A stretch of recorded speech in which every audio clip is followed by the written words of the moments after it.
Hello and welcome to episode 2 of my Planet Coaster tutorial Let's Play series. This episode will be on all the path options that are available to you. Like I say, I wanted to start with the paths because they are fundamental to playing Planet Coaster, so it's an important thing for you first to get used to if you're going to be playing this game. So right, okay. We're going to start by clicking over here on the Paths button to show up and bring up first the path controls, and also you notice it's brought up this little grid of options, load of options, not little, load of options. So now you're going to start to understand why I wanted to show paths. Okay, the first thing then, over here it's giving us a guided tour of different controls to be used with making paths. Notice there's no objective because I'm showing you this in Sandbox Mode, which I thought would be best.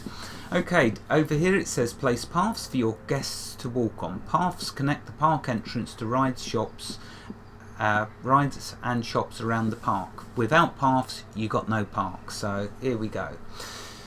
To place a path, you just simply left click. So you'll select a path texture first of all. Here's all the different types of paths you've got. This path that I've done here is the first one, a soft purple path. So you can see that's how it looks. Let's zoom in. And it does look purple at night, but during the day it looks quite grey actually in actual fact, but never mind, we won't dwell on that. Next we've got a swirly dark red path. So like it says over here, to place a path, just simply first find where you want to place it. Notice how it's snapping on the grid around here. So I'm going to put it just here, the first one. Let's now zoom out a little. Okay, and to place it, just left click and I'll place another one. There we go, that's the second red swirly path. Next we've got a flagstone path, excellent, it's daytime, which I'll place over here. So I'll do 2 of them, just so you can see. Next, let's do the sandstone path.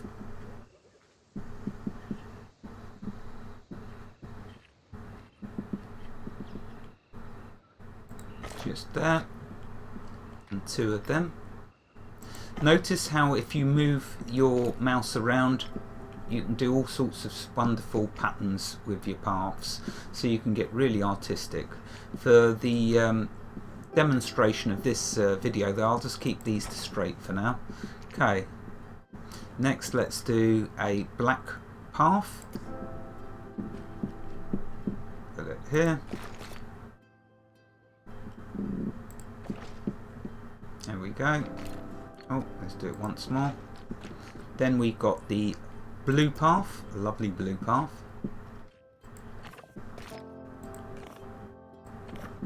There we go. Next we've got a rustic gravel path.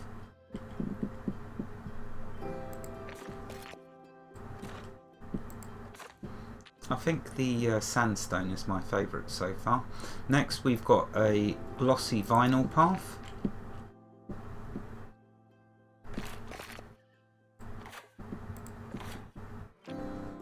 Then we've got a heavy square flagstones.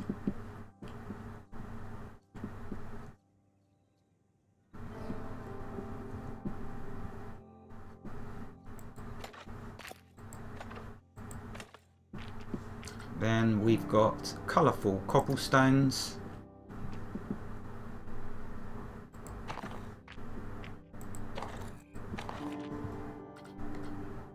Shells of small squares. Well, first let's make this path longer. We can fit them all in. So now the shells of small square stones.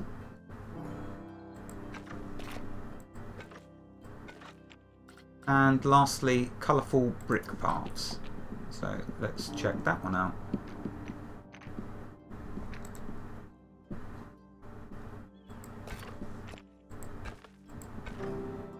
Okay, so there's all the different types of textured paths that you've got access to. As you can see, good variety. That's quite a nice one. Okay, so moving on with this, to delete a path. So let's say with this swirly dark path, I'd done one at an angle by mistake, like that, and like that, and like that.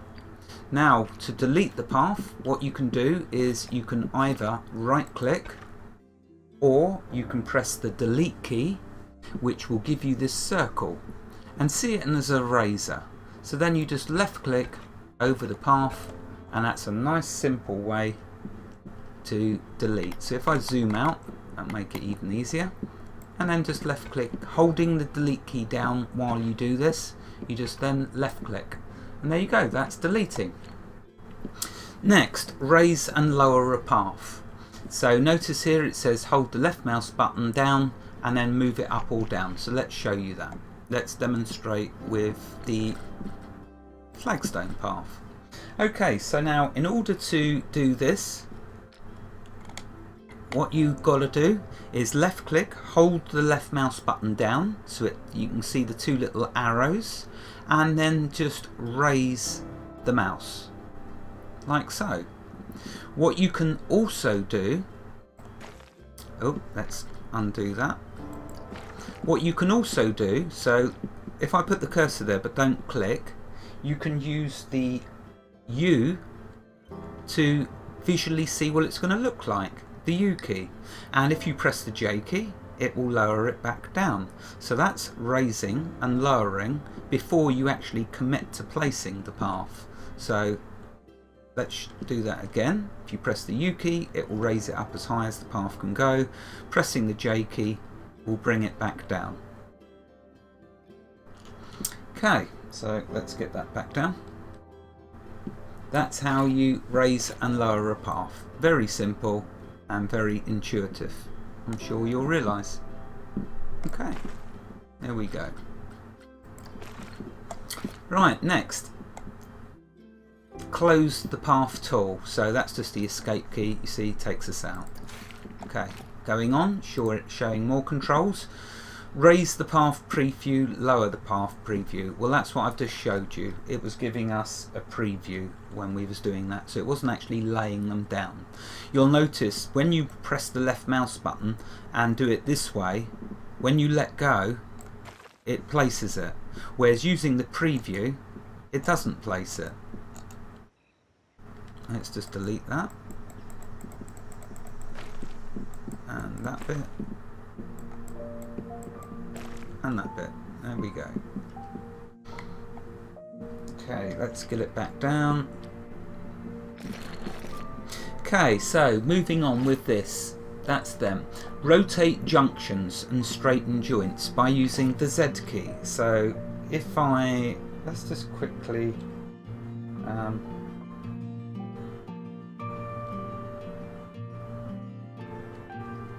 shorten that to there. There we go, just so it's neat and tidy. Right, okay, so next we're going to look at the Z key function. If you press the Z key, what it will do is allow you to snap pathways between your different paths. And it will also allow you to put angled paths. Now let's say you didn't use the Z key and you left click to lay a new path. You can move between it like so, but if you press the Z, it allows you to go off in all funny shapes and angles. Now let's see if I can find a big gap. Did I do one with a gap? Yeah, that's got quite a big gap, so let's try left clicking to see if I can show you what I wanted to show. No? Oh no, I can better demonstrate this off of the end. So let's make a path a bit longer, this one. Okay, now if I switch to the sandstone path, you see how that now will link to this one by moving the cursor around. See that? You can do it. It does take a little bit of getting used to, so let's demonstrate. Now that's just using the mouse cursor. If I press the Z key, you'll see it sharpens up the path, the actual path itself. There you go. Oh, It's very finicky, this, trust me. But if you press the Z key, you see, I'm sure you can now understand what I'm trying to explain here, even though I'm making a bit of a pig's ear of it. See, look, you can do different angles and shapes. Very, very handy for if you want to do your paths like that. So you can put a tree or a bush either side in the little gap, in the little locations. There we go, so there's one. You can make your paths like that. So it's like a plaza they walk along, and then you can have another path split off in that direction like so. And you can have some really wonderful creations by using the Z key.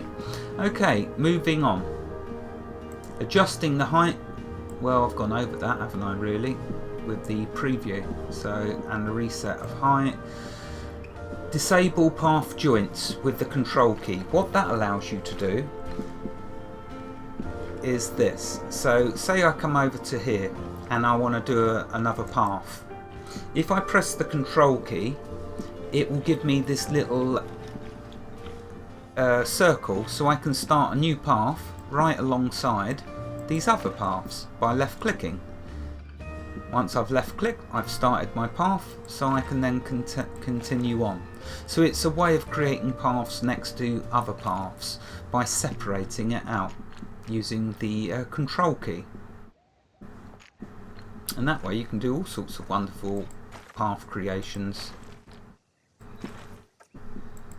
as you can see. Okay, that's the control key. Very handy for making paths all around each other. There's lots of different reasons why you'd want to do that. Okay, let's just delete them away.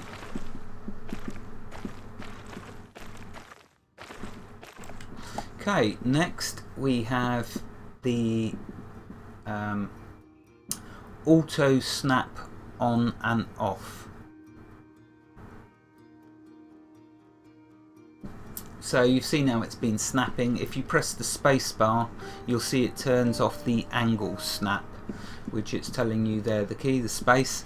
So the angle snap feature makes the path snap to different angles. So if it's at 45 degrees, which it's defaulted on, the path will snap to 45-degree angles, making circles and shapes like that much easier.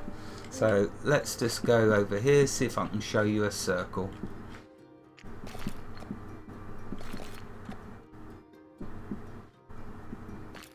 Well, there you go, there's one way of looping it around.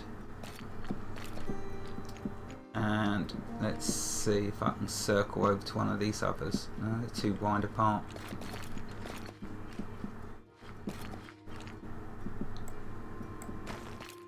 Oh, there we go. So there's a circle. Okay, so that's auto snap on and off. Decrease length and increase length. So the minus key and the equals. What that will do is your length down here. So you can either use this panel down here to adjust the length of your path. So if we go to here, at the moment the path is on 1, the length. If I click with my mouse, that's 1. Now if I use the equals, you see each time you press it, it will go up 1. If I use the minus, it shortens the length. So let's zoom out a little so we can see this. Okay, so if I press equals to 3, you see the length growing. Now if I left click, if I do it again, that'll give it 4. And if I do it again, that's the longest, 5. So then I can do a path really quickly and easily. So let's just go back.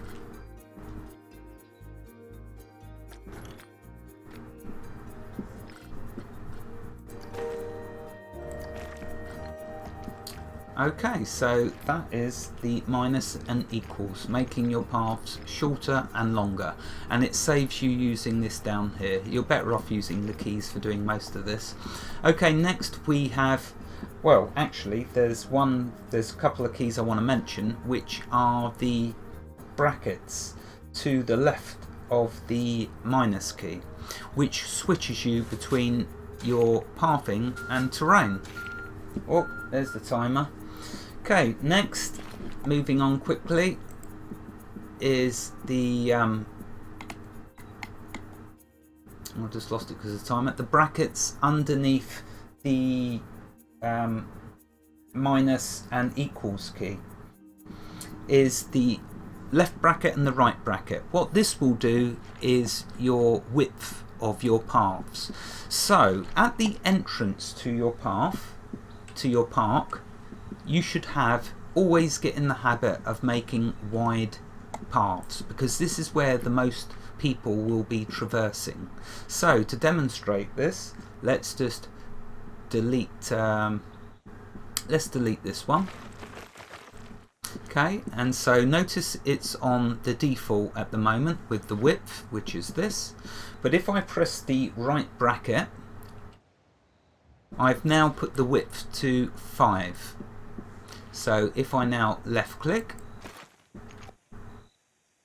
and if I try and move it up again, that's 6, there's 7, there's 8, there's 9, and the largest is 10. So what you should be doing for your paths here at the entrance, you should be doing them all size 10. That way a lot of people can walk back and forth, which they will be at the entrance. If you if your paths are too thin, then what will happen is your workers won't be able to get through the crowds, and so they'll start dropping litter and the cleaners can't get to it, and so the people will become unhappy. This is a pro tip for the entrance of your park. Make it the widest path you can all around the entrance, so you can fit lots of people in and out. Okay, there we go. I better end this video on paths here. There's loads more for me still to go over with you, but we've gone through the 15 minutes. My apologies if I fumble a little. It is because it's difficult with a long list of notes to keep continuity with what I'm doing on screen whilst reading in my notes, because there's so many little options and buttons. So apologies for that, but hopefully I'll get better as I get into Planet Coaster. Wherever you are in the world, God bless you and keep every last one of you safe. Thank you for watching and have a fantastic day. In the next episode we'll continue on with paths. Goodbye.